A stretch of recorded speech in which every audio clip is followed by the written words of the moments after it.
ऐसे समाज में जहां अक्सर चुप्पी सच्चाई पर हावी हो जाती है। यह अभूतपूर्व पॉडकास्ट उन भारतीय पुरुषों की अनकही कहानियों को उजागर करने का साहस करता है जिन्होंने झूठे आरोपों का सामना किया है। न्याय के लिए एक अथक आवाज विनोद तिवारी द्वारा होस्ट किया गया पॉडकास्ट सामाजिक और कानूनी पूर्वाग्रहों से जूझ रहे लोगों के कच्चे और वास्तविक अनुभवों पर प्रकाश डालता है।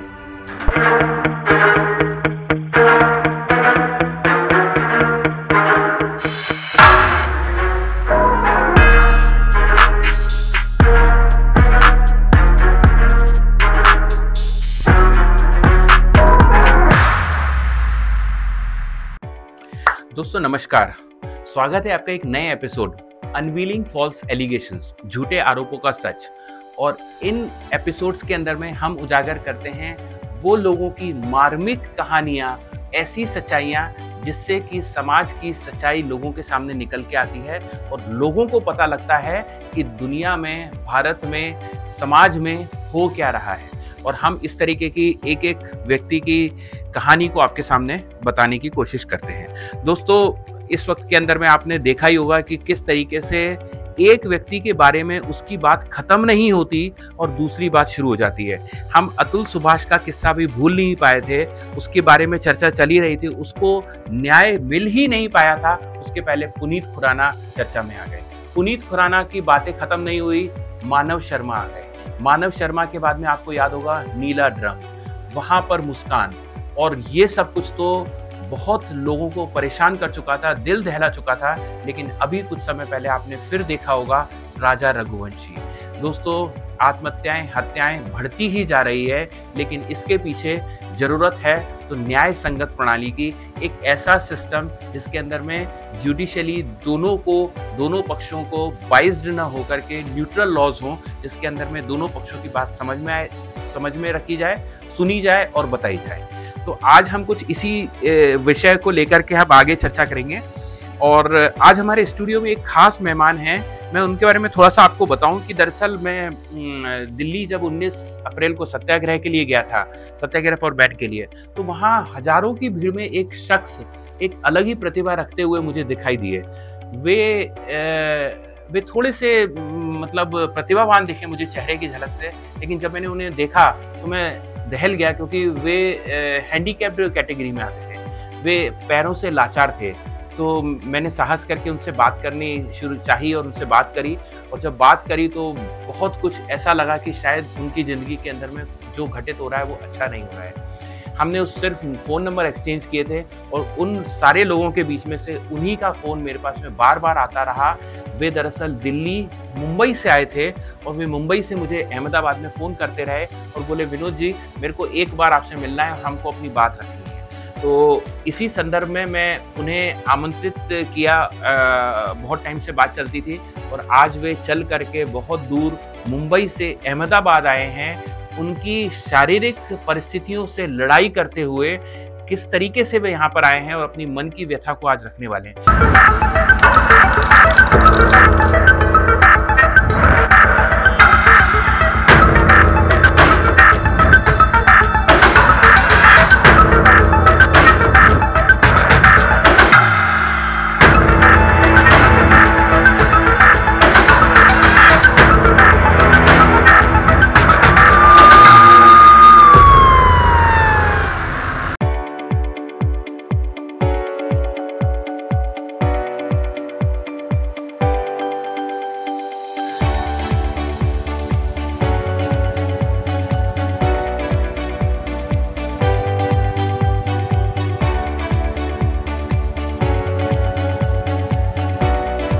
मैं बात कर रहा हूं जयेश भाई पंचोली की।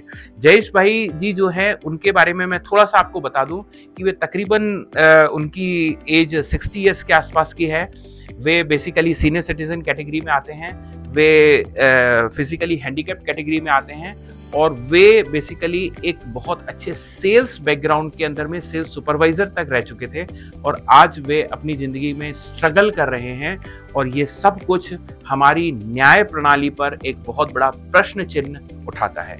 मैं आगे की चर्चा के लिए उन्हें इनवाइट करता हूं और हम उन्हीं से चर्चा करेंगे। जयेश भाई नमस्कार। नमस्कार। स्वागत है आपका। और धन्यवाद। हम जो है सबसे पहले तो आपको ये बोलना चाहेंगे कि आपने इतना साहस जुटाया, आप बॉम्बे से चल के किन परिस्थितियों में यहाँ पर आए हैं, उसके लिए आपका बहुत बहुत आभार। और हम बातों को बहुत सारी चर्चा करेंगे, सारी चीज़ों के बारे में जानेंगे। सबसे पहले तो हम जानना चाहते हैं कि थोड़ा सा आप अपना परिचय दीजिए दर्शकों को कि आप कहाँ से आते हैं, आपका बैकग्राउंड क्या है, एजुकेशन क्या है और आपका जॉब कैसा रहा। ये तो हम मुंबई में पैदा हुए हैं, मुंबई वासी हैं। सन 1958 में 1958 में हमारा जन्म हुआ है, जून महीने में। पढ़ाई लिखाई हमारी सब मुंबई में हुई। तो ज़्यादा पढ़ा नहीं मैं, ओल्ड एसएससी थी उस जमाने में, जो पूना बोर्ड, उसमें से मैं ये किया। और उसके बाद में तो अपना अपना स्वतंत्र दिमाग का था, इस तरह से मैं काम करते रहा। कहीं थोड़ा सर्विस मिली, सर्विस किया, उसके बाद में सर्विस में से फिर मुझे तो आगे ही बढ़ना था, बिजनेस के लिए कुछ किया प्रयत्न। तो एग्जीबिशन ऑर्गेनाइज करने लगा और चैलेंजिंग जॉब करने में मुझे बहुत इंटरेस्ट था पहले से। तो मैंने मुंबई का बेकरी का माल सूरत जैसी जगह पे, जहाँ पे सूरत का बेकरी का माल बहुत प्रसिद्ध है करके, तो वहाँ पे जाके मैंने बेचा। तो उसको अपनी ये थी, लेकिन अप डाउन करने वाले को भी लाइन मिल गई कि हाँ चलो इसमें कमाई है, तो वो भी करने लगे। फिर बोला चलो जान दो, करने दो उसको। अच्छा। तो अप डाउन वाले जो मुंबई सूरत करते थे, वो लोग फिर जाने दो, करने दो उसको भी, मैं कुछ दूसरा करता हूँ। फिर उसके बाद में हार्ड परिश्रम भी करना पड़ा, तो वो भी किया मैंने। ऑटो रिक्शा भी चलाई थी मैंने। वाह। मुंबई में सब करते कराते फिर फल का बिजनेस भी बीच में, जो समर वेकेशन जो जैसा होता है, समर में जो आम की सीजन होती है, वेकेशन तो वो था ही नहीं मेरे लिए, तो सब लाइफ में। तो ये फलों का बिजनेस किया, सब कुछ किया मैंने।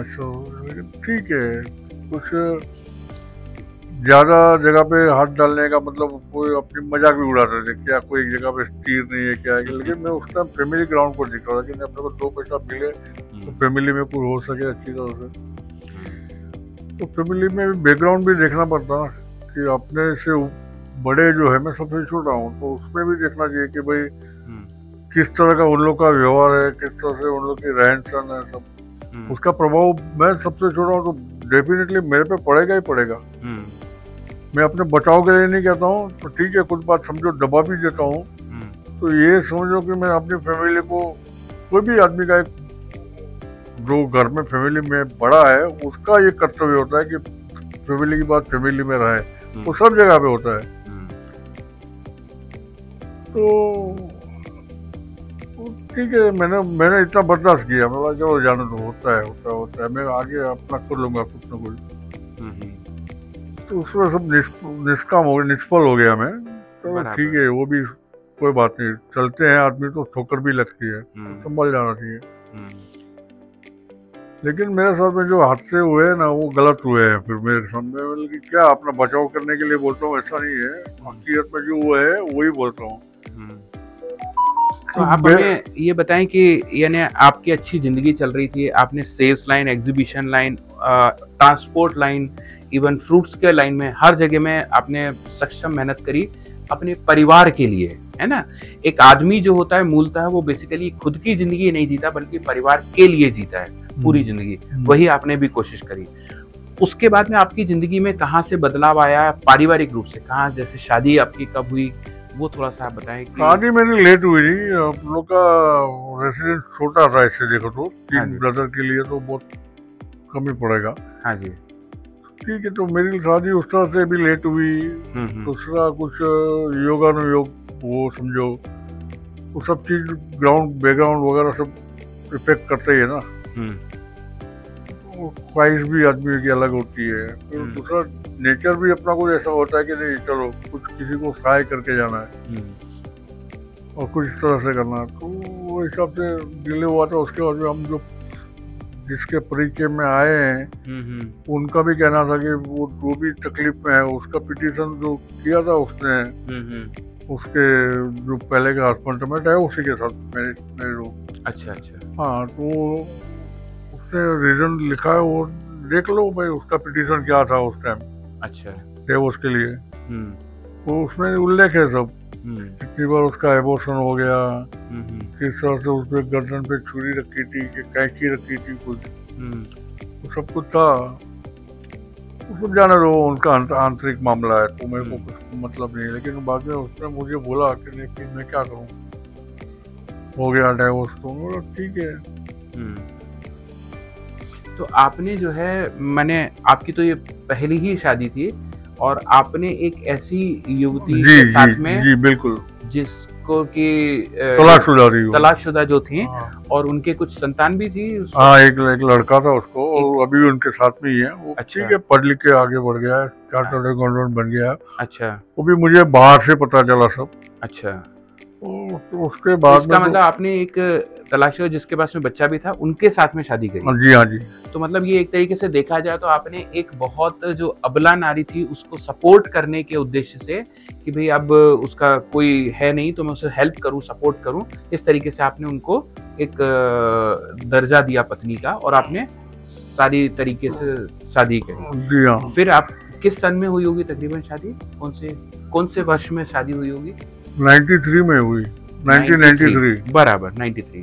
फिर उसके बाद की कहानी कैसे, कितने बच्चे हुए और कितने? मेरे को एक लड़की हुई उसके बाद में। अच्छा। लेकिन अभी जो रवैया, वो जो मेरी मिसेस अपनाती है कि वो बेटी से मिलने नहीं देती है, कितनी बड़ी हो गई, क्या है, क्या पढ़ी लिखी, क्या कुछ। थोड़ा सा हम सिलसिलेवार तरीके से चलेंगे। जैसे शादी हुई, उसके बाद में शादी कितने वक्त तक चली और कब पर टर्निंग पॉइंट आया? 93 में हमारा मैरिज हुआ, तो उसके 2001 में तो मुझसे अलग होकर चली गई। तो उसमें वो अलग अलग मेरे साथ ड्रामा किया था। मैं हैंडीकैप हो गया था, तो सेवा की थी मेरी, नहीं की थी ऐसी बात नहीं है, मैं झूठ नहीं बोलूँगा, ईश्वर को हाजिर हाजिर रख के बात करता हूँ। तो उसके बाद में मुझे लगा कि वो मेरे साथ में कुछ गलत हो रहा है करके, तो मेरा यूरिन पोस्ट एक्स्ट्रा था। मैं उस टाइम मैं बहुत वीक था। अच्छा। मेरा वेट भी मुश्किल से 42-43 होएगा। अच्छा। ऐसा था, और थोड़ा सदमा भी पहुंचा था कि मैं क्या क्या सोचा था, क्या हो गया मेरे साथ में। अच्छा। तो खड़ा नहीं होता था मैं, यूरिन पोस्ट में यूरिन करता था। लेकिन इसके बाद में वो यूरिन पोस्ट से यूरिन मेरे बिस्तर में डाल के मेरे को उठा दे के, तुम पेशाब कर लिया, पेशाब कर लिया। अच्छा। इतना झूठ मेरे पे, तो बोला क्या है, कुछ समझ में नहीं आया मेरे को। हाँ। तो मेरे को पहले सपोर्टिंग नेचर था उसका मेरे साथ में, यानी वो कहानी लिखती थी, मैं कहानी लिखता था, हाँ। राइटिंग वो करती थी। अच्छा। मैं जैसा बोलूँगा इस तरह जो रजिस्टर में लिखते थे कहानी, तो उसके बाद में भी वो देखा मैंने कि चलो मेरे को थोड़ा आघात में था, सदमे में था मैं। तो मैं कुछ ब्रेक मिला, इंटरवल लिया कि चलो कभी कुछ होता नहीं था, दिमाग में भी अलग अलग ख्याल आते थे। फिर बाद में मैंने सोचा, मैं बोला ठीक है अभी मैं कुछ करता हूँ, वापस उसको निकालता हूँ, थोड़ा माइंड भी फ्रेश हो जाता है अच्छी तरह से। तो देखा तो गुल पेपर पूरा, रजिस्टर बोलो, कुछ भी बोलो, बुक बोलो, पूरा गुल गुम। तो कहाँ गया पूछा, तो तुम मुझे क्या मालूम। मैं बोला ऐसे कैसे हो सकता है, मैं तो हैंडीकैप हूँ, इतना जो कबोर्ड होता है कबोर्ड, उसके ऊपर तो मेरा हाथ जाएगा नहीं। तो मैं तो हाथ लगाता नहीं, तो वही अखबार के साथ में रखा हुआ था, तो कौन जिम्मेदारी सर, तो तुमने ही किया होगा ना। पस्ती बेचने को भी मैं नहीं जाता हूँ, कोई पस्ती बेचते नहीं थे हम लोग। तो पेपर का बहुत शौक था, पेपर जमा होते थे, तो पस्ती बेचते नहीं थे, कुछ ना कुछ काम में आ जाता था। चलो भाई ठीक है, या तो कोई आंगन में कुछ किसी को या बाहर दुकान थी उसको कभी देना तो दे दिए, तो बात अलग है। कोई मैं नहीं करता था व्यवहार। तो मैं पूछा था उसको, तो ठीक है वो सब जाने तो मुझे क्या करना अभी। तो उसके बाद में अभी मैंने जो पिटीशन फाइल की मैंने, एक मुझे दिखाना एक ही बात है कि मैं पूछना चाहता हूँ कि पति पत्नी को दोनों को एक समान रहने का हक है, ऐसा बोलते हैं जी। और ये भी बोलते हैं कि कुछ दशके पहले, दायका पहले कुछ मिस्टर मिसिस के बीच में खतरा हुआ था कुछ ऐसा। हाईकोर्ट को ये उसका ऐसा निर्णय आया था कि नहीं, पत्नी भी पति को मेंटेनेंस दे सकती है। हाँ जी। मिलना चाहिए। तो मेरे को भी ये नहीं था कि दिल नहीं था मेरा कि मुझे पैसे चाहिए। लेकिन 2015 में 2020 में 15 सितंबर 2020 में मेरा हिप का बॉल बदलने की ये आई। रिक्शा ने मुझे उड़ाया था, मैं दूध लेने गया था, तो रिक्शा ने मुझे उड़ाया था। तो उसके बाद में मेरे को कोई जगह पे घर मिलता नहीं था, कोविड का टाइम था। अच्छा। तो कोई घर देने को तैयार नहीं था, अकेला आदमी है, सीनियर सिटीजन, हैंडीकैप, नहीं बाबा नहीं, हमको घर नहीं जाना है। तो ये भी गवर्नमेंट सोचना चाहिए कि भाई देखो इस तरह से होता है। तो मैं गवर्नमेंट से पूछता हूँ कि भाई मुझे घर के लिए तो कुछ बंदोबस्त आप नहीं कर सकते अकेले आदमी को, चलो नहीं देते आप। बाहर सोसाइटी में भाड़ा देने को, डिपॉजिट देने को, किसी को भी गारंटर बना के, वो भी नहीं, नहीं अकेले आदमी को हम नहीं देते हैं, हैंडीकैप आदमी को हम नहीं देते हैं। क्या बात है। तो उसके बाद में मेरे को मजबूरन उस पर ये डालना पड़ा कि पिटीशन फाइल करनी पड़ी कि भाई आप मेरे समय में काउंसिलर के सामने भी बोला था, आप भले मेरे साथ में नहीं रहना चाहते हो मत रहो। और एक बार तो सोसाइटी में आके हम बोलो चेयरमैन को या सेक्रेटरी को भाई कि चलो भाई हम लोग पति पत्नी है, तो भाई हमको जगह चाहिए, हम लोग अभी हम लोग का थोड़ा कुछ डिस्प्यूट है कि कुछ भी है, तो हम नहीं रह सकते साथ में, लेकिन हम लोग है साथ में है, आप फिक्र मत करो। तो कम से कम मेरे को रेसिडेंस के लिए तो जगह मिल सकती थी ना। बिल्कुल ये काउंसिलर के सामने भी बोला था मैंने, बराबर, लेकिन कोई सुनी नहीं। बस ये लोग का यही तकलीफ है कि मुझे यही कि हमारा निर्णय क्यों नहीं, हम लोग के फेवर में क्यों नहीं आ सकता। जेंट्स के, जेंट्स इतना दुखी है, तकलीफ में है, सीनियर सिटीजन है, हैंडीकैप है, फिर भी वो जो आरोप लगाएंगे, जो दोषारोपण करेंगे, वही सब सच। एक चीज मैं बीच में आपसे पूछना चाहूंगा कि हम आपके साथ देख रहे हैं बैसाखी है आपके पैर से, ये इतना बड़ा हादसा कैसे हुआ और किस वजह से ये 24 नवंबर 1996 में मैं सब्जी लेने गया था। अच्छा। तो डबल डेकर BST आई मुंबई में, रहता हूँ तो मुंबई BST डबल डेकर चलती थी बोरेली से वडाला के लिए, वो बस नंबर थी। तो बोरेली कार्टर नंबर 7 पे मेरे सीधा रॉन्ग साइड में घुस गया था ड्राइवर। अच्छा। ड्राइवर कुछ घबराया हुआ था, बोलता कि मेरे को 7 दिन हुए हैं, गाड़ी मिली है करके। अच्छा। तो उन लोग का सब होता ना, अंदर का प्रोसीजर होता कि इतना प्रैक्टिस हो जाएगा उसके बाद में। और वो टाइम मेरे को डबल डेकर दे दिया उसने, तो मैं थोड़ा घबराया हुआ था, इसलिए मेरे को ऐसा हो गया। और दूसरी बात कि जब गाड़ी डेपो से निकाली मैंने, तो मेरे को एक ये मिली थी सामने मैयत, बोलते वो जा रही थी, तो मैं डर गया था। जब से मेरा दिमाग ऐसा चल रहा, उसने मेरा कंट्रोल रहा नहीं होता। अच्छा। मेरे पे चढ़ गया वो गाड़ी। चलो जाने तो अभी जो अपने नसीब में था वो। तो ये डबल डेकर बस ड्राइवर की गलती से, बिल्कुल ड्राइवर की गलती, उसकी वजह से इतना सब कुछ हादसा हुआ। और हड्डी निकल के बाहर गई थी, सब तोड़ के, चमड़ा फाड़ के। मैंने खुद रेंगते जमा की। अच्छा। और जहाँ से खून निकल रहा था, तो उसमें मैंने खुद वो हड्डी को साफ किया और बाद में जो चमड़ा फटा था उसमें डाला। अच्छा। पब्लिक चिल्लाई कि क्या नाटक करते हो, क्या नाटक करते हो। ये नाटक नहीं है भाई, इतना शुद्ध में था, इतना होश में था, मैं इतना हिम्मत रखी थी मैंने।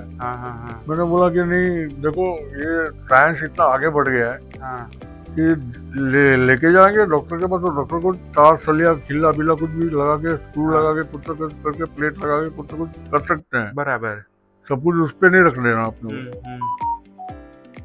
फिर बाद में पब्लिक समझी ना, उठा के मेरे को उठाओ, ठीक है, हड्डी सब जमा करके डाला। उसके बाद में रिक्शा में बिठाया मुझे, वो बैठे, उसमें कोई एक आदमी भी मेरे साथ में बैठा था। फिर रास्ते में पुलिस स्टेशन आता, पुलिस स्टेशन पे गेट पे मैं बोला रिक्शा वाले को पकड़े, बोला चल पुलिस स्टेशन में चल। पब्लिक मेरे को चिल्लाती, जो मेरे साथ में बैठा, क्या है तुम चलो। बोला नहीं, तो रिक्शा वाला डर गया था। रिक्शा वाला ने देखा पुलिस के सामने, पुलिस देखा मेरे को, योगानुयोग वही गली में रहना था मेरा पहले। अच्छा। तो कुछ जो कांस्टेबल उस टाइम पहचान लिया होगा मुझे, तो अरे क्या करते हो आप, जाओ भगवती में, हम लोग पंचनामा के लिए आते हैं। वो पंचनामा के लिए फिर उधर गए, मेरे पीछे वो लोग पहुंच गए, साथ में भी पहुंच गया कुछ। तो उधर पंचनामा मेरे को एडमिट कर दिया, सब कुछ। 15 दिन डॉक्टर ने बहुत प्रयत्न किए। अच्छा। तार सलिया सब डाल के रू बिठा के बहुत प्रयत्न किया उसने, लेकिन अब तकदीर में ये लिखा था। तो फिर 15 दिन के बाद में डॉक्टर लोग ने मुझे बोला इनको एम्प्यूट करना ही पड़ेगा भाई, आपकी मेहनत आपने की, हमको डर, हमको खुद को डूब रहा। क्या स्थिति है? पैर काटा हुआ है अभी, अरे राम, कट गया है, एम्प्यूटेड था। तो डॉक्टर भी सोच रहे थे कि अभी इसको बोले कैसे बोले कि भाई इतना मेहनत करके जो आदमी लाया है, हिम्मत दिखाई है, तो हम लोग क्या बोलेंगे। भाई आपकी बहुत रियली हिम्मत की दाग देनी पड़ेगी कि किस तरीके से आपका एक अच्छा बढ़िया परिवार चलता था, आपकी एक अच्छी जिंदगी चलती थी, आप बढ़िया हेल्दी थे, लेकिन आपकी जिंदगी में सबसे पहले अभी देखे ना आपने, इसके मेरे को यही चीज है कि पुरुषों के मेल के लिए पर्याप्त कुछ होती है पिटीशन हो, तो मेल की तरफ से कुछ सुनवाई नहीं होती है। बिल्कुल सही। जैसे वो अतुल कोई है, उसका भी हो गया, अतुल सुभाष का, और उसके बाद में अभी का रिसेंट तो रघुवंशी का है, राजा रघुवंशी। इसके अलावा भी बहुत सारे हैं, यूट्यूब में देख लो, मोबाइल में तो बहुत मिल जाते हैं। तो मेरे को भी ख्याल है मतलब ये क्यों है इस तरह से। तो मुझे भी अभी तक बेवकूफ बनना पड़ा है कि वो जितने भी लीगल एडवाइजर मिलते हैं गवर्नमेंट की तरफ से, वो पैसे लेते हैं, सब कुछ मेरे पास प्रूफ है दिए हुए के। देखिए, मैं दर्शकों जयेश भाई का थोड़ा सा आपको बता दूं कि जयेश भाई बेसिकली एक अच्छा परिवार चला रहे थे, सभी तरीके की जो घर के अंदर की ज़रूरतें हैं वो पूरी करते थे, लेकिन उसके बाद में एक्सीडेंट होता है। एक्सीडेंट के बाद में इनकी जो धर्मपत्नी थी वो कुछ समय तक तो साथ रहती हैं, सेवा करती हैं, लेकिन कुछ झूठे गलत इल्ज़ाम लगा करके, जैसे बाथरूम यूरिन पॉट से ऊपर डाल देना और बोलना आपने मतलब मिस कर दिया, इस तरीके का कुछ परेशान करके और फिर वे छोड़ के चली जाती हैं। जब वे छोड़ के चली जाती हैं तो ये इतने परेशान हो जाते हैं कि इन्हें मुंबई जैसी नगरी में, जो महानगरी कहा जाता है, उस नगरी के अंदर में एक घर, छत नहीं मिल रही थी इनको अपना घर या आशियाना या छत छुपाने के लिए। वो इसलिए नहीं मिल रही थी क्योंकि ये आदमी हैं, क्योंकि ये हैंडीकैप्ड हैं, क्योंकि ये अकेले हैं, और इस वजह से इन्हें दर दर भटकना पड़ा और आज भी परेशान हो रहे हैं। जब ये सब चीज़ों से गुजर रहे थे तो फिर इन्होंने कुछ सोच करके कि भाई हमारा कानून ये कहता है कि आदमी और औरत, हस्बैंड एंड वाइफ के अंदर में जो भी सक्षम है वह दूसरे को, यदि वह अलग हो जाते हैं तो उनकी मदद करेगा मेंटेनेंस दे करके, और वे उन्हें इकोनॉमिकली सपोर्ट करेगा। जैसा कि आपको पता होगा कि 125 के अंदर में आज यदि मुकदमे उठाए जाएं तो मोर देन 95% लेडीज जेंट्स के ऊपर में करती हैं for getting interim maintenance, for getting permanent maintenance. और आपको जानकर के आश्चर्य होगा कि बहुत कम ऐसे मेंटेनेंस केसेस हैं जो हस्बैंड वाइफ के ऊपर में करते हैं। वे उसी स्थिति में करते हैं कि जब वे बहुत लाचार होते हैं। इन्होंने जो मुकदमा किया, उनको पब्लिक प्रोसिक्यूटर मिला, लेकिन इनका मुकदमा तकरीबन 4 साल से चलता है। जी बिल्कुल, 4 साल से चलता है। जयेश भाई भारत के लोगों से पूछते हैं, न्याय प्रणाली से पूछते हैं कि क्यों इन्हें आज तक इंटरिम मेंटेनेंस नहीं मिला, जबकि वही चीज यदि एक लेडीज की तरफ से हुई होती तो उन्हें 6 महीने में, 1 साल के अंदर में, 2 साल के अंदर में इंटरिम मेंटेनेंस देने का प्रावधान है। और जज लोग इसकी पूरी कोशिश करते हैं कि उन्हें जल्दी से जल्दी मेंटेनेंस दिलवाया जाए, और नहीं होता है तो रिकवरी तक करवाती है, 125(7), 125(3) के थ्रू करवाती है। लेकिन इनके केस में 4 साल से दर दर भटक रहे हैं और अभी तक किसी तरीके का कोई पॉजिटिविटी नहीं आ पाई। बिल्कुल नहीं, बिहाइंड बाहर हो जाते हैं, मेल तो है ना, बिहार बाहर हो जाते हैं, जेल में बंद कर देते हैं। इतना यहाँ तक समान हक कैसे हुआ नागरिकता में? समान हक कहाँ से हुआ? बिल्कुल, नागरिकता का समान हक कहाँ से हुआ फिर? और उसमें भी पहले ऐसे बोलते, हम लोग ने इंटरनेशनल एक्ट है, हैंडीकैप एक्ट, हाँ जी, उसमें गवर्नमेंट ने साइन किया हुआ है, तो उसके बाद में उसका भी उल्लंघन हुआ ना, तो भाई इंटरनेशनल एक्ट का भी उल्लंघन करते हैं आप जी। ये रेलवे में तो आप देखो हैंडीकैप कोच है अलग, लेकिन उसमें आप कभी भी अभी भी जाके देख लो तो नॉन हैंडीकैप पर्सन एनक्रोचमेंट कितना है। बराबर बात है।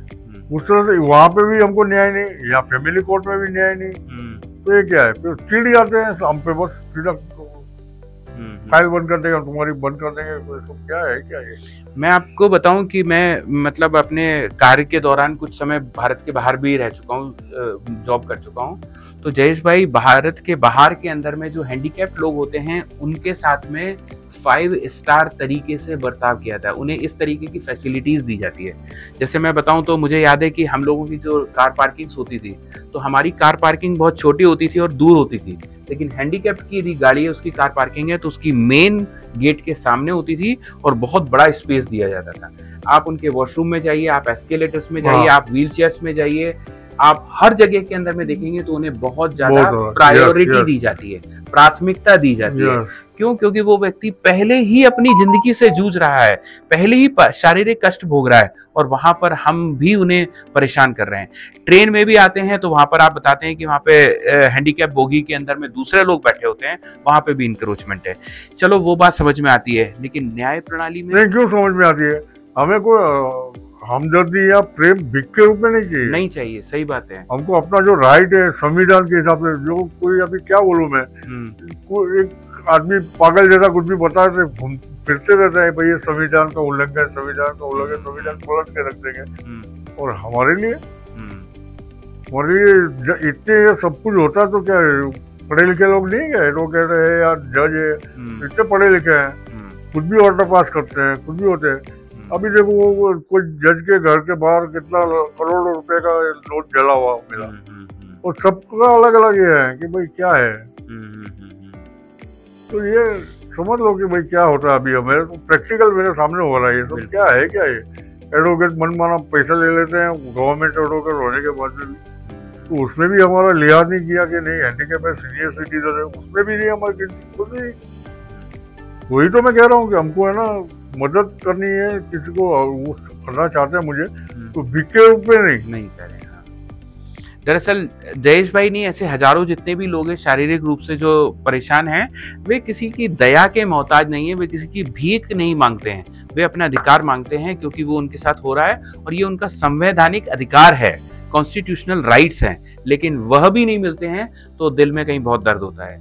बिल्कुल। जयेश भाई, हम आपसे जानना चाहेंगे कि इस वक्त में आपके 4 साल से ऑलरेडी चल रहे हैं, और आपके परिवार के अंदर में आप कितने इस वक्त में उनसे मिले हैं, और कितने समय से आप अपने नहीं मिलने नहीं दिया ना। मुझे बोलता हूँ जब मैं कोर्ट में भी वो मेरी बेटी के बोलते, वो उनका कहना कि मेरी बेटी है। अच्छा। बाकी मैंने तो उसका चेहरा भी नहीं देखा, और वो जब कम से कम 5-6 साल की थी, जब ज्यादा में ज्यादा, तो उसके बाद में तो मुझे मिलने भी नहीं दिया, फोन भी उसने स्विच ऑफ कर दिया, कार्ड बदली कर दिया, बोलता नहीं होता उसका भी, वो पढ़ाई में डिस्टर्ब हो जाती है, फलाना चिकना। कमाल है, मुझे मिलने भी नहीं दिया। तो ठीक है, मैं धीरे रख के बैठा था कि नहीं, संस्कार आदमी तो कल जागृत हो जाएंगे, समझेंगे। हर एक को एक चांस दिया जाता है। जी। हमने देखा है कि बड़े से बड़े गुनहगार को भी कोर्ट बाद में बोलती कि नहीं चलो वो ठीक है, उनको अभी रिहा किया जाए। बराबर। तो हम तो एक इंसान एक तार से बंधे हुए थे। हाँ जी। फीलिंग के तार वो लोग, मतलब तो उससे मैंने सोचा नहीं आज नहीं कल थोड़ा समझ में आएगा। लेकिन आज नहीं कुछ नहीं हुआ। तो अभी उसके बाद भी जब हम लोग का मेरा कोर्ट में जब पिटीशन फाइल हुआ, उसके बाद में कॉन्फ्रेंस करते हैं ना, तो लोग क्या बोलते हैं मीडिएशन का। तो उसमें भी आई थी जो लड़की, क्या बोलो वो मेरी बेटी थी कि कौन थी हमको पता ही नहीं है। अच्छा। चेहरा तो ऐसे ढक्की हुई आई थी, डाकू रानी गंगा, जो वही डायलॉग था उसका। जी। उस तरह तो मैं क्या मानूं मैं, और स्पर्श ज्ञान नहीं होता है क्या? मैं उसको ऐसा बेटा तो उसको झटक के बोलते ऐसा करके निकल गई, तो है ये चेहरा ढका हुआ है तो ये मेरी बेटी नहीं है। बोला अच्छा। एक नजर तो देती बेटी, कैसा भी हो, क्रूअल बाप होगा तो भी वो बेटी है। बराबर बात है। आज मैं कुछ ज्यादा नहीं बोलना चाहता हूँ इसके लिए, उसकी वजह से नहीं बोलना चाहता हूँ, लेकिन वो आखिरकार बाद में उछल के तो मेरी बेटी पे जाएगा। बराबर बात है। बेटी तो पराया धन कहते हैं। हाँ, तो कल किधर भी ब्याह करके जाएगी तो फिर उसके बाद में उसको कुछ न कोई उसका उससे अपना मतलब हल करने के लिए उसको टॉर्चर करेगा। सही बात है। ब्लैकमेल करेगा, कुछ भी करेगा। तो क्या मतलब क्या है ये? मुझे नहीं, तो अपनी माँ, हालांकि मेरी बीवी जो है, मेरी मिसेस जो है, उसको समझना चाहिए कि उसको मुंह ज्यादा खोलने देना अच्छा नहीं, अच्छी बात नहीं है। सही बात है। और मैंने कौन सा महल मांग लिया था? सही बात है। और ये कहाँ का न्याय हुआ कि वो मन में आया ऐसा कर सकते हैं? सही बात है, क्योंकि वो औरत है इसलिए। सही बात है। जब मर्जी आए, फिर जब रहना, जब मर्जी आए। समान नागरिकता किधर है फिर? जी जी जी जी। देखिए जयेश भाई के बहुत सारे प्रश्न हैं। दरअसल ये प्रश्न न्याय प्रणाली से हैं, भारत से हैं, पुलिस प्रणाली से, शासन प्रणाली से, कि इनकी ऐसी कौन सी गलती थी, इनका ऐसा क्या फॉल्ट था, इनकी ऐसी क्या खामी थी जिसकी वजह से ये भुगत रहे हैं ये सब कुछ चीज। क्या ये भारत के नागरिक हैं? क्या ये मर्द हैं? क्या ये आदमी हैं? क्या इन्होंने शादी करी? क्या इन्होंने अपने परिवार के लिए अच्छा सोचा? ये सब इनकी गलतियां हैं। और आज इन सब गलतियों की वजह से एक पिता रो रहा है, एक पिता अपनी पुत्री से मिलने के लिए रो रहा है। वो शायद इतना परेशान है कि वे इतने समय के बाद में उन्होंने जब अपने कोर्ट की प्रोसीडिंग्स के दौरान में अपनी बिटिया को देखा, उससे बात करने की कोशिश करी, तो वे बताते हैं कि वो उसे झटक करके चली गई। तो वे मतलब 6-7 साल की रही होगी तब जी बिल्कुल, 5-6 साल की, 6 साल नहीं, 5-6 साल की। और अभी इस वक्त में उसकी उम्र तकरीबन कितनी होगी? 94 में जन्म लिया उसने, 1 फरवरी, तो आप जो लो 30 इयर्स के हो गई। 6 साल प्लस 25 यानी करीब 30 साल। 31 तो सोचिए कि एक पिता अपनी पुत्री का ना तो मोबाइल नंबर, ना नाम, ना मिलना, ना जुलना, उसके लिए तड़पना है। और ये एक उनके लिए आज भी अच्छे भाव रखते हैं। अभी जो उन्होंने बात कही कि वे आज भी ये चाहते हैं कि उसके कैरियर में, उसकी ग्रोथ में, उसकी लाइफ में कभी कोई दिक्कत ना आए, इसलिए वो कोई ऐसा कदम नहीं उठाना चाहते, कुछ ऐसा नहीं बोलना चाहते कि उसे आगे जाकर के परेशानी हो। हालांकि उन्होंने इनको कितने कष्ट दिए, उन्होंने कितनी परेशानियां दी, वो शायद एक पिता ही समझ सकता है या भगवान समझ सकता है। जयेश भाई, हम आपसे ये जानना चाहेंगे कि इस वक्त के अंदर में आपका मैसेज क्या है अपनी बिटिया के लिए? वो तो यही कि भाई देखो, सच्चाई जानना है तो मुझे भी आपके साथ में बातचीत करो, तो आपको मालूम पड़ेगा कि भाई इसमें मैं क्या दोषी हूँ या फिर दोषी कौन है। तुम्हारे हिसाब से करो न्याय, क्योंकि आप HR बन गई हो। ओके, तो आपको तो ज्यादा विज्ञान मिला है, तो आप समझ सकते हो कि मैं क्या बोलता हूँ, किसके लिए बोलता हूँ, क्यों बोलता हूँ। फिर मुझे किसी का नाम लेके किसी को बदनाम नहीं करना है। जी जी जी। देखिए उनका सिंपल सा मैसेज है कि आज हम कोई भी फैसला हम करते हैं तो हमें 2 पक्ष को सुनना पड़ता है। हम एक पक्ष को सुनकर के कोई भी फैसला सही निष्पक्ष रूप से नहीं कर सकते। तो इनका यही एक इनकी जो है रिक्वेस्ट है कि आप मुझे भी सुने, मुझे भी बात करें, मुझसे भी चर्चा करें और खुद जानने की कोशिश करें, क्योंकि आज आप सक्षम हैं, आप जहां पर भी जॉब कर रही हैं तो आप दोनों पक्ष को देख करके अपनी राय बनाएं कि कौन गलत है, कौन सही है।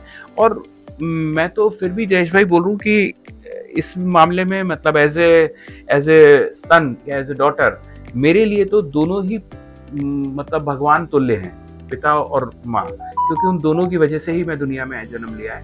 और मेरे लिए भले ही उनकी आपस की प्रॉब्लम हो सकती है, उनकी आपस में अंडरस्टैंडिंग में दिक्कत हो सकती है, लेकिन मेरे लिए तो वो दोनों का भाव बराबर ही रहेगा, कभी भी मेरे लिए कभी वो खत्म नहीं होने वाला।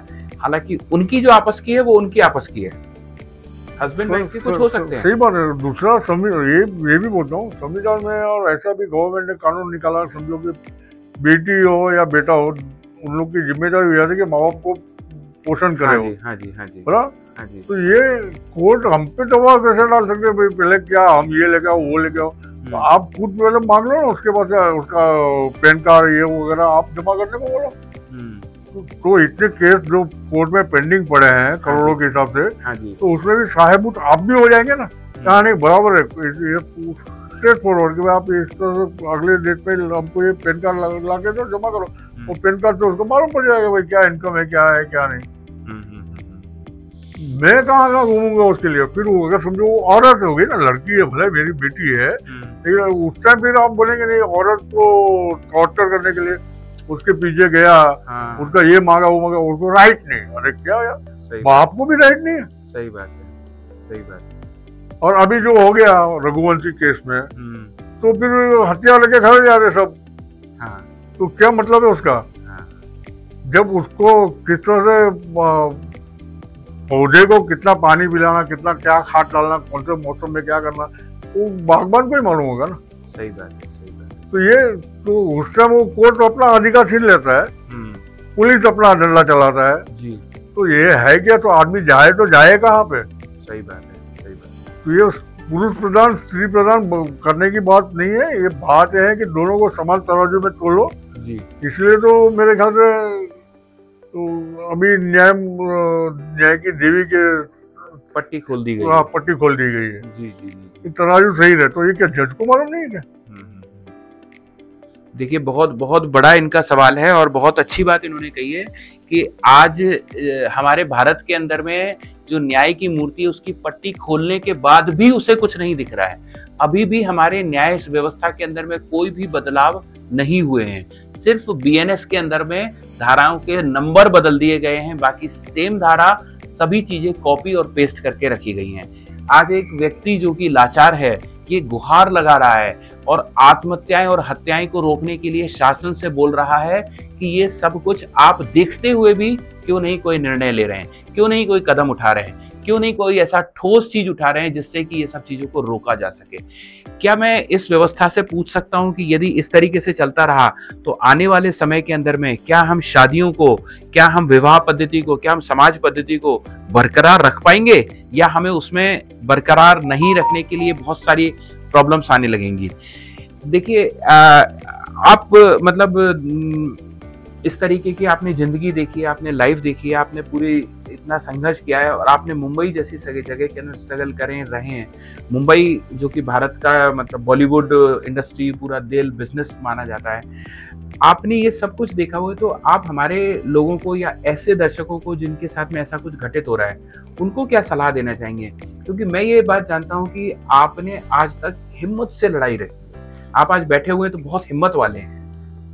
यही कहता हूँ कि ये आगे में अभ्यास करना चाहिए सभी को कि भाई हम लोग को कानून पर जो न्याय व्यवस्था कानून है अपना, तो न्याय व्यवस्था उस पर कहाँ पे कौन उल्लंघन कर रहा है, इसमें क्यों इतने केस पेंडिंग हुए हैं, तो उसमें वो गवर्नमेंट को खुद को सोचना चाहिए। और ये मैं पूछता हूँ कि जो मेरे साथ में हुआ है घटित, सरकार की तरफ से हमको जो एडवोकेट मिलते हैं तो आपको वो भी स्टडी करना चाहिए एडवोकेट क्यों ड्रॉप हो जाते हैं, क्यों छोड़ देते हैं भाई ये केस को, क्यों छोड़ा भाई? अभी मोबाइल का जमाना है दुनिया में, तो वो एडवोकेट का भी मोबाइल है, सब कुछ है, तो वो आप उस टाइम देख लो कि वो वही परिसर में हाजिर थे कि नहीं थे, वो लोकेशन मिल जाएगा। तो इसका रीजन पूछो ना, 3 डेट तक हाजिर नहीं होते हैं एडवोकेट, तो है क्या उसका मतलब?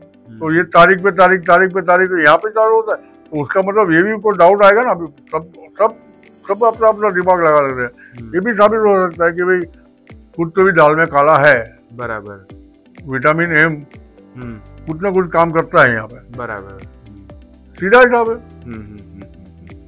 देखिए बहुत बेकार स्थिति हो जाती है जहां पर पब्लिक प्रोसिक्यूटर वाली बात आती है। अब आप समझिए कि ये यानी आज 4 साल की यदि मैं बात करूं जयेश भाई, तो आपकी क्या क्या स्टेज पूरी हो चुकी हैं?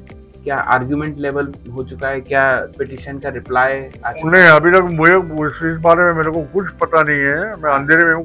कोई एडवोकेट ने ना जो भी ड्रॉप किया ना, हाँ, तो उन्होंने मुझे बताया नहीं कि मेरा केस कहाँ तक पहुँचा है करके। ओहो अच्छा। हाँ, तो ये एक दूसरी बात तो ये है कि मेरे पास तो प्रूफ भी है कि हाँ इतना रुपया जमा किया है मैंने, उसका रिकॉर्डिंग भी है, सब कुछ है, बस जीपे से ही मैं पेमेंट किया था। ठीक है, चलो जाने दो, चलो सही बात है, जाने दो। मैं बोला चलो अपना काम किया ना, इतना तो काम करते, लेकिन उसके बाद अचानक अपना नंबर पीछे रखना, अरे क्या है क्या ये? आगे बढ़ाने का इंटरेस्ट नहीं आपको फिर। सही बात है। जब तक तो आप आएंगे उसके पहले तो जज साहब को डेट लेके निकल जाते हैं। अच्छा, सही बात है। कितना घंटे बैठते हैं सब। अभी मैं इतना बोलता हूँ तो उसके बाद हो सकता है मेरे पे भी वो लोग उल्टा इल्जाम लगा देंगे कि जज के खिलाफ वार्तालाप करता है, ये फलाना ढिकाना। मैंने सुना है कि अश्विनी उपाध्याय जैसे एडवोकेट जो है सुप्रीम कोर्ट के, तो उसके खिलाफ भी केस किया था, उसको भी दंडित किया था, जेल में जाना पड़ा था 1 रात के लिए। अच्छा, तो फिर मैं क्या चीज हूँ भाई? जी। तो उसका मतलब ये हुआ कि न्याय के लिए कोई साधारण आदमी वोट कर सकता है, वोटिंग के लिए जा सकता है। भाई राष्ट्रपति अपना वो प्राइम मिनिस्टर किसको बनाना, किसको सीएम बनाना, किसको मेयर बनाना, किसको ये देना है, मत देना, उसके लिए अधिकार है उसको। बाकी ये सब चीज में अधिकार नहीं है क्या कि अपनी रख सकता है ख्वाहिश के, अपने किसके लिए, काम के लिए किसको चुना है। सही बात है, सही बात है। देखिए, सबसे पहली तो जिम्मेदारी देखा जाए तो हमारी और आपकी होती है कि यदि हम ही अपने घर के अंदर का जो सामंजस्य बिठा लेते हैं, हम ही अपनी जिम्मेदारियों को समझना शुरू कर देते हैं, न कि अपने अधिकारों का। आपने सुना होगा कि जगह जगह के अंदर में चर्चाएं चलती हैं, डिबेट्स चलती है कि नो योर राइट्स, अपने अधिकारों को जानिए, अधिकारों के बारे में चर्चा होती है, लेकिन कभी भी कर्तव्यों के बारे में चर्चा नहीं होती है। रिस्पॉन्सिबिलिटीज कोई नहीं सिखाता है कि आपकी रिस्पॉन्सिबिलिटीज ये है। अब आज यदि जयेश भाई की भी बात करें तो क्या इनके परिवार की रिस्पॉन्सिबिलिटी नहीं है कि वे अपने पिता की या अपने पति की टेक केयर करें? लेकिन नहीं है, तो इस वजह से आज ये सब कुछ हो रहा है। जयेश भाई, हम आपसे ये जानना चाहेंगे कि आपका जो मेंटेनेंस है उसमें आपने क्या मांग करी है और आप क्या चाहते हैं? मैं सीधा एक ही बोला था, जो भी पहले गवर्नमेंट एडवोकेट मेरे साथ में थी, मेरे को मिली थी गवर्नमेंट की तरफ से। हाँ जी। वो तो मेरे को सीधा पहले ऐसे ही बोला, काउंसलिंग के बाहर निकल के बोलते नहीं, वो तो आपका डाइवोर्स गिरा ही गया ना, डाइवोर्स तो हो ही गया। बोला क्यों भाई, कैसे हो गया? मेरे को इतनी तो सेंस है। बोला ठीक है, 2013-14 के दौरान बीच में मैं गिर गया था, तभी ये मेरे को इंजरी हुई थी। कैसे इसमें ये उन्होंने काटा और क्यों स्किन ग्राफ्टिंग किया मुझे पता ही नहीं था, क्योंकि मेरे को ब्रेन को लगा था, मेरे को ब्रेन पैरालिसिस था। वो जो डिवाइडर ऊंचे बनाया ना, वो डिवाइडर में गिरा तो सीधा डिवाइडर का फटका लगा था मुझे, तो ब्रेन पैरालिसिस था। तो मुझे पता भी नहीं था। तो ये सब कहानी के बोलो, वार्ता बोलो, कहाँ भी मेरे जीवन का हिस्सा बन गया कि मेरे कोविड के टाइम से ही मुझे घर मिलना बंद हो गया था जी, भाड़े पे, किराए पे। तो मैंने बताया ना जिस तरह से अभी भी मेरी स्पीच वाला नहीं होती है, तो ब्रेन पैरालिसिस के हिसाब से मुझे ये सब तकलीफ हो गई थी। जी। अभी भी स्पीच क्लियर नहीं है जी। जिस तरह से पहले मैं जो बोलता था, मेरी वाक छटा जो बोलते हो, तो उस तरह से अभी नहीं बोल सकता हूँ मैं। बहुत कभी कभार बोल सकता हूँ, तो बोल सकता हूँ। बाकी बीच बीच में जीप जबान मेरी लड़खड़ाती है। अच्छा। स्पष्ट उच्चारण नहीं होते हैं जी। वो सब तो है, वो ठीक है। अभी क्या करें? अभी ये परिस्थिति में भी मैं ये सोच रहा था कि नहीं ठीक है, कोई बात नहीं, आप साथ में रहना नहीं चाहते मत रहो, लेकिन मुझे घर एक भाड़े पे दिलाओ कम से कम। कोविड में जब भी कोई गवर्नमेंट भी नहीं कुछ जिम्मेदारी लेते हैं, तो ये क्यों भाई? जब मेरा आधार कार्ड है, पैन कार्ड है, सब कुछ है, गारंटर देता हूँ, तो भी सोसाइटी में मेरे को जगह क्यों नहीं देंगे? क्यों भाई? अच्छा, मैं पीएम आवास के लिए अप्लाई कर सकता हूँ, वो भी नहीं हो सकता। अच्छा, उसमें भी कोई नहीं होता? नहीं कैसे बोलते आप अकेले हो? अच्छा, जब भी ऐसा भी होता है, आप अकेले किधर हो? अच्छा, आप कौन से इसमें आते हो, कौन सी ग्रेड, कितना कमाते हो, क्या है क्या नहीं, कौन से इसमें स्केल में बैठेंगे आप? अच्छा, वो भी तकलीफ है ना। सही बात है, सही बात है। समझ सकते हैं कि मतलब हमारी जो अर्थव्यवस्था बोलें या न्याय प्रणाली बोलें या शासन व्यवस्था बोलें, उसमें बहुत कुछ सुधार की जरूरत है। और यहाँ पर यदि हम देखें तो ऐसे हजारों लाखों जयेश भाई हैं भारत में जो इस चीज़ की पुकार कर रहे हैं। वे बोल रहे हैं कि हमें भी जीने का हक है इज्जत के साथ में, हमें भी एक समान अधिकार चाहिए। जब आप समानता की बात करते हैं, जब आप संविधान की बात करते हैं, तो क्यों नहीं इन्हें भी समान अधिकार मिलते हैं? जबकि इन्हें प्राथमिकता मिलनी चाहिए, इन्हें वर्चस्व मिलना चाहिए। ये पहले ही अपनी ज़िंदगी के अंदर में कुछ परेशानियों से जूझ रहे हैं। हम सब कुछ चीज़ों में ठीक है, लेकिन हम इन्हें सपोर्ट कर सकते हैं, लेकिन वह नहीं, इन्हें समान भी नहीं अधिकार मिल रहे हैं। बिल्कुल नहीं। जयेश भाई, हमें आपकी कहानी सुनकर के बहुत दर्द महसूस। कहानी नहीं है ये माफ करना, सच्चाई है, सच्चाई है। आपकी जो सच्चाई है, इससे हमें बहुत आघात हुआ है। और हम दरअसल भगवान से प्रार्थना करेंगे कि आपको जल्दी से जल्दी न्याय मिले। हम जहां तक आपकी मदद कर सकते हैं वो आपकी कोशिश करेंगे। बहुत बहुत धन्यवाद। ये मैसेज ठीक से पॉजिटिवली ले, कोई भी जज है या गवर्नमेंट सरकार है, वो जो भी लेना है इसको पॉजिटिव ले, सोचे कि भाई ये अपना ठीक है, इतना करोड़ों की संख्या में केस जमा है। हाँ जी। तो उसमें इतना क्यों, इसमें क्यों नार्को टेस्ट नहीं हो सकता है? इसमें क्यों ऐसा नहीं हो सकता है भाई? अगर समझो किसी का मर्डर हो गया तो उसको लिए वो बोलेगा नार्को, उसके और अश्विनी उपाध्याय जी का भी आप सुन लो कितना प्रवचन, कितना अच्छी तरह देते कि कायदा अपना चढ़ा हुआ कानून है। जी जी जी। न्याय मांगो तो हाँ बोले तो हाथ कटता है, ना बोले तो नाक कटता है, मतलब क्या है? सही बात है, सही बात है, बिल्कुल सही। सामने खड़ा रख के सामने फेस टू फेस रीडिंग करो, फेस रीडिंग करो। आप तो पढ़े लिखे हो, जज के उसमें बैठे हो, फेस रीडिंग करके भी मालूम पड़ सकता हो। आप मामूली कांस्टेबल, क्षमा करना मुझे, कांस्टेबल भी रोड पे होते हैं ना, अभी लगा हुआ समझो 5-6 महीना होगा, लेकिन उसका रुबाब देखो किस तरह होता है, जैसे कायदा कानून का इतना माहिर हो गया हो, कैसे भी कुछ भी करके बोलेगा। अरे है क्या ये? कितने रील्स बाहर आते हैं बोला कि ये फलाने हाईवे पे इतना हफ्ता लेते हुए पकड़े गए ना, फलाना ठिकाना। ये सब तो एक तो कायदे के पंडित है लोग, जी जी जी, कानून के पंडित है, तो उनको क्या पता नहीं चलता क्या भाई ये सही है गलत है? बिल्कुल सही बात कह रहे हैं। और ये मतलब लोगों के दिल की बात है, ये अंदर की बात है, एक आम आदमी के मन की बात है, लेकिन ये चीज शायद अंधी और बहरी सरकार को सुनाई नहीं देती है। लेकिन मैं तो ये कहूँगा कि पुलिस वाले लोग भी या कोई भी एडवोकेट वगैरह क्या इतने बहरे तो और अंधे नहीं है कि उनको पता नहीं है क्या पत्नी पीड़ित पतियों की भी अलग अलग यहाँ पे अलग अलग चलती है, मिलन होता है, सब तो डिस्कस करते हैं, बातचीत करते हैं कि भाई किस तरह से आपको प्रताड़ित किया जाता है, क्या है क्या नहीं। वो सबसे क्या उसकी जागरूकता नहीं जागृत होती है क्या? उनको अभी भी आउटचेतन मन में पड़े रहते हैं क्या? उस स्थिति में पड़े रहेंगे कि उनको भी सब मालूम है, फिर भी उसके लिए कुछ ठोस कदम नहीं उठाते ना, तो यही तकलीफ है। नहीं उठाना चाहिए कुछ। जरूरत है हमें बहुत कुछ बदलने की, व्यवस्थाएं बदलने की, लेकिन सबसे पहले जमीर बदलना पड़ेगा। इन्होंने जो बात बोली, देखिए कितनी बड़ी बात बोली है कि एक जज जिसको सब कुछ पता होता है, एक पुलिस वाला जिसे सब कुछ दिख रहा होता है, एक न्याय प्रणाली जिसे सब कुछ सच्चाई का ज्ञान होता है, फिर भी वे कहीं ना कहीं जानबूझ करके एक पक्ष को सपोर्ट करने के चक्कर में दूसरे पक्ष को अन्याय देते हैं। और ये जो न्याय व्यवस्था है, यदि इससे लोगों का विश्वास उठ गया, यदि ये सरकार है, ये जो शासन है, इससे सरकार सबसे विश्वास उठ गया, तो सोचिए कि क्या होगा। यह एक बहुत बड़ा प्रश्न है लोगों के लिए, समाज के लिए, देश के लिए। इस विषय पर यदि हमारा ध्यान अभी नहीं गया तो हम बहुत लेट हो जाएंगे। और ऐसे हजारों लाखों लोग हैं जो इस चीज़ की गुहार लगा रहे हैं कि हमारे पास में जेंडर न्यूट्रल लॉज होने चाहिए। यदि एक खून, यदि एक मर्डर, यदि एक कुछ गलत काम एक व्यक्ति करता है तो उसे समान सजा होनी चाहिए। यह नहीं होना चाहिए कि वो औरत करती है तो अलग और आदमी करता है तो उसके लिए अलग। ये दोनों को एक नज़र से देखा जाना चाहिए। यदि ये सब कुछ हुआ तो शायद हमारी जिंदगी, दुनिया के अंदर में कुछ एक पॉजिटिविटी आ सकती है। जयेश भाई, आप कुछ अंत में बोलना चाहेंगे, कुछ मैसेज देना चाहेंगे? बस यही कि मेरे खिलाफ कुछ भी अवधारणा बनाकर, चाहे कोई भी हो, अवधारणा बनाकर इन लोग को काम नहीं करना चाहिए, न्यायपालिका को।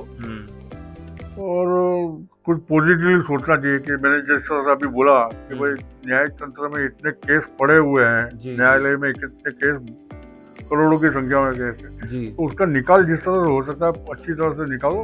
बराबर बराबर, बिना पक्षपात। जी जी जी जी, ये तो सामने वाले को फील होता है कि नहीं ये पक्षपात है। हाँ सही बात है, ये गलत है। हाँ, तो क्यों नहीं यहाँ पे कोई कुछ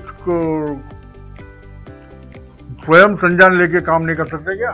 सही बात है, सही बात है। भाई इसका प्रोसीजर में ये होता है, चलो पैन कार्ड लेके आओ, तो ये करो, तो बस खलास बात। क्यों सामने वाली पार्टी जो मैं जब हैंडीकैप हूँ ये सब कुछ, तो उसके बाद मुझे ढूंढना और मैं समझो लाने की कोशिश करूँ, प्रयत्न करूँगा, तो पुलिस डंडा मेरे पे ही चलाएंगे।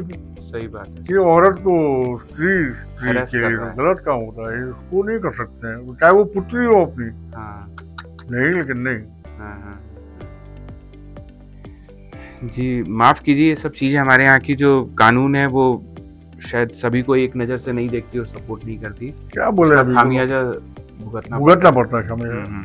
मैं आप सभी दर्शकों से यह बोलना चाहता हूँ कि आप किसी प्रकार की सलाह देना चाहें, आप किसी प्रकार की मदद करना चाहें, आप किसी तरीके का हमें हेल्प करना चाहें, या आपके कुछ प्रश्न हो, या आपको इनसे केस से रिलेटेड कोई चीज़ में मदद करना चाहे तो आप हमें ज़रूर बताएं।